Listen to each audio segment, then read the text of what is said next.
Sampai mereka jadi lembaga penegak hukum federal dengan dana paling gede di Amerika sepanjang sejarah mereka.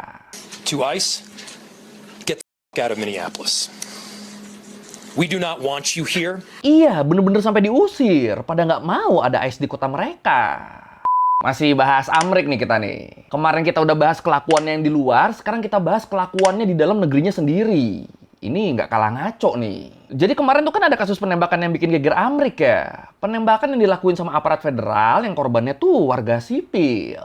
Dan sedihnya, sayangnya, kasus penembakan ini tuh mengakibatkan si korban tewas. Wah, itu langsung rame tuh. Dan yang makin bikin rame lagi, pelaku penembakan ini tuh bukan aparat biasa, bukan sembarang polisi. Si pelaku tuh merupakan seorang agent ICE, aparat federal yang belakangan tuh emang citranya tuh lagi nggak bagus di Amri. Bahkan menurut banyak survei, ICE tuh sekarang tuh jadi lembaga yang paling nggak populer loh di Amerika loh. Jadi emang berasa problematiknya kan ini lembaga kan. Udah kan image-nya jelek, nembak warga sampai tewas lagi. Wah, udah deh tuh, dari situ langsung banyak tuh masyarakat Amerika yang turun ke jalan buat demo. Mereka nolak keberadaan agen-agen ICE ini di lingkungan mereka. Bahkan sampai ada gerakan abolish ICE loh, gerakan bubarkan ICE. Tapi emang siapa sih ICE ini? Dan gimana bisa aparat negara sampai nembak warga sipil? Mana sampai meninggal lagi kan? Ya udah kalau gitu, langsung kita bahas siapa itu ICE. Apa sih emang tugasnya? Di Learning by Googling. Oke, ini sebelum kita bahas soal siapa itu ICE, kita bahas kejadian yang kemarin dulu kali ya, yang penembakan, yang bikin warga Amrik marah besar. Jadi, kalau menurut laporan dari Reuters sama New York Times, cerita berawal di tanggal 7 Januari 2026 kemarin. Jadi waktu itu, Renee Nicole Good, warga Amrik sekaligus seorang ibu dari 3 anak, dia tuh lagi ikut serta dalam kegiatan patroli lingkungan. Kayak semacam siskamling gitu. Tapi ini siskamlingnya, patrolinya tuh bukan berjaga dari maling atau begal ya, enggak. Patroli lingkungan yang dia ikutin tuh itu tuh merupakan inisiatif dari para aktivis lokal buat ngawasin, ngerekam, dan ngedokumentasiin kegiatan agen-agen ICE di lingkungan mereka. Kenapa agen ICE-nya diawasin? Soalnya sejak ICE dibikin, terutama setelah Trump berkuasa, itu banyak banget tuh kasus kekerasan yang dilakuin sama agen-agen ICE ini. Khususnya ke kelompok imigran. Nah, Renee dan warga di komplek rumahnya, mereka tuh nggak suka sama tindakan ICE yang sewenang-wenang ini. Mereka nggak mau tetangganya sampai ada yang ditangkep, apalagi dengan alasan-alasan yang nggak jelas. Dan ya udah tuh, akhirnya Renee patroli deh pakai mobilnya. Nah, pas lagi di mobilnya, mobil Renee ini diberhentiin dan didatengin sama 2 orang agen ICE yang pakai masker.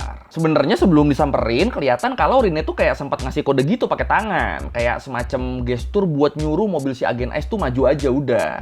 Tapi bukannya maju, dari berbagai video saksi mata yang beredar, kelihatan tuh kalau salah satu agen ICE tadi tuh malah turun dari mobil dan malah berusaha ngebuka pintu mobil Renee secara paksa. Nah, tahu-tahu disamperin agen ICE gini, kelihatan tuh kalau mobil Renee tuh langsung pengen muter balik gitu. Pengen langsung, cabut aja lah udah. Dan di momen inilah, agen ketiga yang tadinya lagi ngerekam kejadian itu, malah jalan ke depan mobilnya Renee yang lagi mau muter balik. Abis itu dia lompat mundur sambil nembakin senjatanya 3 kali ke arah mobilnya Renee. Dan tembakan ini berhasil ngenain Renee nih. Nah, setelah kena tembakan itu, Renee kelihatan nggak bisa ngontrol mobilnya tuh, sampai akhirnya nabrak kendaraan lain. Habis itu langsung mobil Renee dikelilingin sama agen-agen ICE tadi buat diamankan. Cuma nih terus yang bikin miris, menurut laporan saksi mata yang dikutip berbagai media, dan ada videonya juga, sebenarnya ada nih warga yang mau ngasih pertolongan pertama ke Renee Nicole Good sambil nunggu ambulans datang.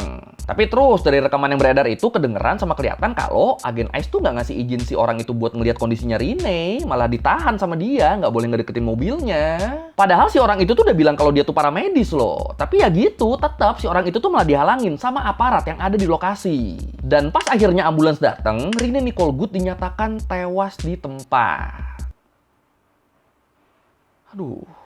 Tambahan dikit, jadi agen yang nembak Renee itu namanya tuh Jonathan Ross. Nah, sekarang lagi rame kabar yang nyebut kalau istrinya Ross tuh imigran dari Filipina. Ya, walaupun sampai sekarang keluarganya Ross ngakunya istrinya tuh warga negara Amerika asli, tapi banyak yang ragu tuh. Soalnya kalau ditanya si istri emang udah berapa lama di Amerika, mereka pada nggak mau jawab. Tapi ya kalau bener istrinya imigran ya gila sih. Kok bisa-bisanya dia segitunya sama imigran, padahal orang terdekat dia sendiri berpotensi dapat perlakuan yang sama loh. The Iraq War veteran married his wife, who hasn't been identified publicly, in 2012. 2012, Ross's dad said his son's wife was a U.S. citizen, but wouldn't say how long she's been in the country. Nggak butuh waktu lama, kabar soal tewasnya Rene di tangan agen ICE ini langsung jadi pembicaraan di satu Amerika deh.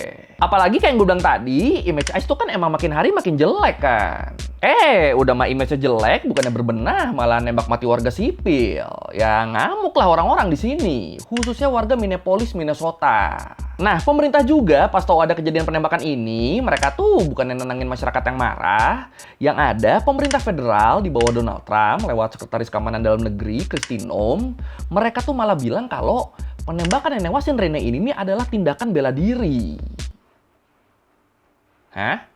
Iya, jadi mereka malah nuduh Rene sengaja mempersenjatai mobilnya dan berusaha nabrak agen federal dalam sebuah aksi yang mereka sebut sebagai terorisme domestik. Ini kan udah sakit ya, korbannya malah dituduh yang enggak, Jir. Padahal itu jelas semua loh, videonya jelas loh. Wah, sakit. Nah, ngedenger statement resmi dari pemerintah federal ini, pejabat lokal Minnesota, mulai dari wali kota Minneapolis, Jacob Gray, sampai gubernur Tim Walz, mereka langsung pada ngamuk tuh. Ya gimana nggak ngamuk? Warganya meninggal di tangan aparat loh. Bisa-bisanya malah aparat yang dibelain. Bisa-bisanya malah warganya, malah korbannya yang difitnah. Segitu bukti videonya tuh udah banyak yang nyebar loh. Orang-orang bisa menilai sendiri loh. Nih, kalau menurut Reuters, setelah ngelihat video yang beredar, wali kota Frey tuh sampai terang-terangan nyebut klaim pemerintah federal tuh omong kosong dan sampah. Soalnya menurut si wali kota juga, Rene tuh jelas-jelas cuma berusaha menghindar, bukan pengen nyerang kayak tuduhan pemerintah federal. Ya jelas kelihatan kok kalau dia pengen muter balik, bukan pengen nabrak apa gimana. Aduh. Dan ya kasus ini akhirnya jadi salah satu cerminan sempurna gimana tegangnya hubungan antara aparat federal ICE dengan warga dan bahkan dengan pemerintah lokal. Ya runyam lah pokoknya hubungannya. They are already trying to spin this as an action of self-defense. Having seen the video of myself, I want to tell everybody directly, that is bullshit. This was an agent recklessly using power that resulted in somebody dying, getting killed. Oke, sekarang kita bahas, emang siapa sih ICE ini? Polisi, tentara, atau siapa sih? Jadi kalau menurut website resminya, ICE itu merupakan singkatan dari US Immigration and Customs Enforcement, lembaga penegak hukum federal di bawah Department of Homeland Security, di bawah Kementerian Keamanan Dalam Negerinya Amerika. Dan ICE ini dia tuh udah dibentuk dari tahun 2003 sebagai respon pemerintah Amerika setelah serangan teror September 2001. Ya, lu tau lah ya teror yang mana ya, yang tanggal 11 tuh. Nggak usah pakai gambar lah ya. Bahaya soalnya ini buat warna dolar nih. Nah, dari mereka mulai dibentuk, tugas utama ICE tuh ya sesuai namanya, untuk menegakkan undang-undang imigrasi dan bea cukai di dalam wilayah Amerika Serikat. Jadi itu tuh yang ngebedain mereka sama Border Patrol tuh, sama patroli perbatasan. Kalau Border Patrol tuh mereka tuh kerjanya di perbatasan, jagain daerah-daerah perbatasan. Nah, kalau ICE dia tuh operasinya tuh di kota-kota, di lingkungan tempat tinggal warga. Dan buat struktur organisasinya, ICE ini dia nih punya dua divisi utama nih. Yang pertama namanya tuh Homeland Security Investigations. Divisi investigasi. Divisi yang ngurusin kejahatan lintas negara yang serius, kayak perdagangan manusia, penyelundupan narkotika, pencucian uang, sampai terorisme. Nah, divisi yang kedua namanya tuh Enforcement and Removal Operations, atau disingkat ERO. Dan divisi inilah yang bermasalah, yang kontroversial, yang ngebikin ICE dibenci banyak orang. Tugas utama divisi ini tuh adalah nyari, nangkep, dan ngedeportasi imigran-imigran yang tidak berdokumen. Nah, di bawah pemerintahan Donald Trump, ICE, khususnya divisi ERO tadi, mereka tuh dapat semacam cek kosong gitu. Maksudnya... Jadi kalau menurut analisis dari Brennan Center for Justice yang dikutip sama CBC disebut, anggaran mereka tuh digedein gila-gilaan sama Trump, sampai mereka jadi lembaga penegak hukum federal dengan dana paling gede di Amerika sepanjang sejarah mereka. Bahkan anggaran mereka tuh lebih gede dari anggaran sistem penjara federal loh. Ya gue yakin banyak dari lu yang udah tahu lah kalau Trump tuh kan emang berambisi banget ngedeportasi imigran kan. Dan alat yang tepat buat melakukan ini ya ICE ini. Jadi kalau dulu di eranya Obama ICE tuh lebih fokus nargetin imigran dengan catatan kriminal berat. Nah di eranya Trump targetnya tuh jadi siapa aja yang nggak punya dokumen. Nggak peduli mereka udah puluhan tahun tinggal di Amerika, nggak peduli udah punya keluarga di sana, atau nggak pernah bikin masalah segala macem. Pokoknya, selama nggak punya dokumen, ya tangkep, deportasi. Jadi di era Trump, targetnya nih jadi jauh lebih masif nih. Dan buat ngejalanin ini, akhirnya ya anggarannya jadi ditambah gila-gilaan deh. I'm just chilling at my job in the Uber, and this lady just pulls over. And she's like, are you a U.S. citizen? In a parking lot at work. That's the officer lady. Are you a U.S. citizen, sir? Why would I answer you? Because if you're not a citizen of this country, you have to have your immigration. I'm working, dude. If you are from this country, If you know what do I'm you an mean? immigration What do officer. you mean if I'm from this country? I can hear you don't have the same accent What? as me. That's why I'm Oh, asking so you. you're going by accents now? I wanna know Is where that you what were it born. is? Where were you born? Dan akhirnya, kebijakan Trump ini ngebikin taktik yang dipakai sama ICE di lapangan tuh jadi makin agresif. Kalau menurut The Guardian, mereka tuh sering banget tuh digambarkan kayak polisi rahasia atau tentara domestik gitu. Jadi agen-agennya tuh sering banget tuh pakai baju preman, pakai topeng, naik mobil tanpa plat nomor, dan ngelakuin penangkapan di tempat-tempat umum yang bikin warga jadi ketakutan. Bahkan nih, kalau menurut CNN sama NPR, kampanye rekrutmen mereka di sosmed tuh pernah pakai poster propaganda gaya Perang Dunia II dulu loh. Dengan tulisan, "Laporkan semua penjajah asing." Ya, poster-poster propaganda kayak gini kan dari dulu kan emang sering disebarin sama kelompok sayap kanan kan. Dan ya, kita semua tahulah sekanan apa Trump. Makanya dipakai lagi nih cara-cara gini nih sama dia nih sekarang nih. Dan agresivitas ICE di bawah Trump ini bukan cuma rumor ya. Enggak, udah banyak banget laporannya nih.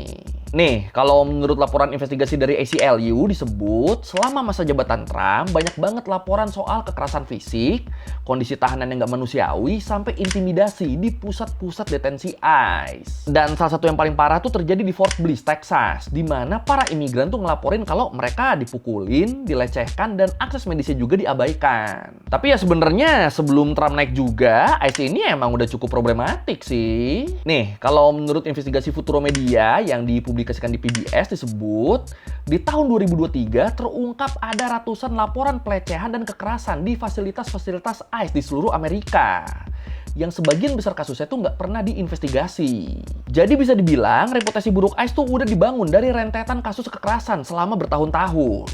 Dan makin diperparah setelah masuk ke eranya Trump. Bisa sampai segitunya loh. Aduh. How you doing? You from here? What's here? What country? Was you born here? Was you born here, ma'am? What country was you born in? Oke, kita balik ke kasusnya Rene Nicole Gould. Jadi setelah kasus penembakan Rene ini rame dan viral di mana-mana, kemarahan publik tuh bener-bener nggak bisa dibendung lagi tuh. Ribuan orang di Minneapolis, New York, Chicago, LA, dan kota-kota lain, mereka pada turun ke jalan. Mereka pada teriak, "Dasar aparat pembunuh! ICE malu-maluin! Cabut lu dari kota kami nggak butuh ICE di sini!" Iya, bener-bener sampai diusir, pada nggak mau ada ICE di kota mereka. Terus Gubernur Minnesota, Tim Walz, dilansir dari BBC, dia juga bilang kalau tragedi ini tuh sebenarnya sepenuhnya bisa diprediksi dan dihindari loh. Soalnya dia tuh emang udah dari lama ngingetin kalau operasi ICE yang agresif ini nih bakal ngebawa bencana. Tapi peringatan dia ini nih nggak pernah didengar dan akhirnya kejadian kan. Terus nggak cuma lewat adu argumen, keretakan hubungan antara pemerintah federal sama pemerintah negara bagian Minnesota juga tuh kelihatan dari keputusan pemerintah federal terkait rencana investigasi kasus penembakan Rene Nicole Gould ini. Jadi BBC tuh ngelaporin kalau investigasi yang tadinya mau dilakuin bareng antara FBI di bawah pemerintah federal sama Bureau of Criminal Apprehension atau BCA di bawah pemerintah negara bagian, itu tuh tiba-tiba diubah tuh. Tiba-tiba pemerintah federal mutusin buat ngambil alih investigasi sepenuhnya dan ngelarang BCA buat ngakses bukti-bukti di TKP. Nah jelas ini bikin banyak pihak jadi curiga dong. Ada apa nih sampai nggak mau bareng investigasinya nih? Dan di sini banyak yang yakin kalau pemerintah federal tuh lagi berusaha buat nutupin kasus ini. Aduh, kacau. To ICE, get the fuck out of Minneapolis. We do not want you here. Your stated reason for being in this city is to create some kind of safety, and you are doing exactly the opposite. Tapi di sisi lain, gilanya dengan tekanan ke ASN segininya, pemerintahan Trump dan para pendukungnya tuh sama sekali nggak goyah loh. Mereka tetap kekeh, mereka tetap percaya kalau agen ICE tuh adalah pahlawan yang lagi menjalankan tugasnya. Bahkan kalau menurut Reuters, wakil presiden JD Vance di press briefingnya, dia tuh malah bilang kalau si agen yang nembak Renee Nicole Good tuh dia tuh pantas dapat utang budi. Sama dia juga nyalahin Renee Nicole Good dan dia tuh nyebutnya kaum radikal yang ngajarin orang buat ngelawan hukum imigrasi. Jadi menurut dia, warga ngeronda, warga keliling, warga patroli kayak Renee Nicole Good itu tuh nggak boleh tuh. Soalnya itu ngelawan hukum imigrasi. Pokoknya yang boleh ngeronda, yang boleh keliling, yang boleh patroli itu ya itu cuma ICE. Keliling buat nyari imigran gelap, buat mereka tangkap terus mereka deportasi. Pokoknya yang lain ya nggak boleh. Kalau ada yang ngelawan, kalau terus mereka tewas karena ditembak sama agen ICE, ya itu salah mereka sendiri. Aduh, emosi. Ya pokoknya intinya sekarang kasus ini tuh jadi ngebikin Amerika kebelah dua nih. Banyak yang ngutuk tindakan ICE, tapi nggak sedikit juga yang sepakat sama statement jajarannya Trump yang ngebelain ICE. Cuman ya, kalau menurut gua pribadi, jujur gua pas baca beritanya tuh sedih banget sih ngedenger kasus ini sih. Ya lu bayangin aja, ada ibu-ibu yang cuma pengen lingkungannya nyaman, malah harus tewas ditembak.